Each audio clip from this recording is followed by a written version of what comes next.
ನೋಡಿ, ಇದು ದೊಡ್ಡ ಪಾತ್ರೆಯಲ್ಲೇನೆ ಶುಗರ್ ಕೇನ್ ಜ್ಯೂಸನ್ನ ಕಾಯಿಸ್ಬಿಟ್ಟು ಬೆಲ್ಲ ಮಾಡೋಂತಕ್ಕಂಥದ್ದು. ನೋಡಿ, ಇದು ಸುಣ್ಣನೇ ಬಳಸ್ದಿರ ಆರ್ಗ್ಯಾನಿಕ್ ಬೆಲ್ಲ ಮಾಡೋಕ್ಕೆ ಹೋದಾಗ ಇದು ತುಂಬಾ ಗಟ್ಟಿ ಆಗ್ಬಿಟ್ಟು ಅದರಲ್ಲಿ ಬಿಸಿ ಕಾಯಿಸಿರೋ ನೀರನ್ನ ಹಾಕಿ ಆ ಬೆಲ್ಲನ ಕರಗಿಸೋವಂಥ ಒಂದು ಪ್ರಯತ್ನನ ಮಾಡ್ತಾಯಿದ್ದಾರೆ. ಸೊ ಅದು ಇನ್ನೂ ಬಿಸಿ ನೀರು ಹಾಕಿದಾಗ ಅದು ಕರಗ್ಬೋದು ಅಂತ ಹೇಳಿದ್ರು. 1 ಕ್ವಿಂಟಾಲ್ ಶುಗರ್ ಕೇನ್ ಯೂಸ್ ಮಾಡಿದ್ರೆ 10 kg ಬೆಲ್ಲ ಬರುತ್ತೆ.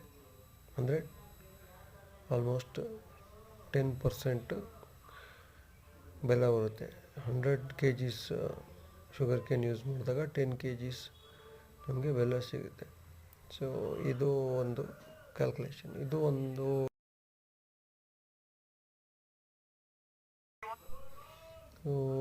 ಕರು ಇದೆಯಲ್ಲ, ಕರುನು ಹಸು ಹಾಕಿರೋ ಕರು ತುಂಬ ಚೆನ್ನಾಗಿ ಆ್ಯಕ್ಟಿವ್ ಆಗಿದೆ.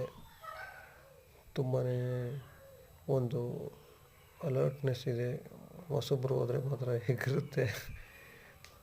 ತುಂಬ ಚೆನ್ನಾಗಿ ಸಾಕ್ಕೊಂಡಿದ್ದಾರೆ ಹಸು ಮತ್ತು ಕರುನ ಎರಡನ್ನೂ.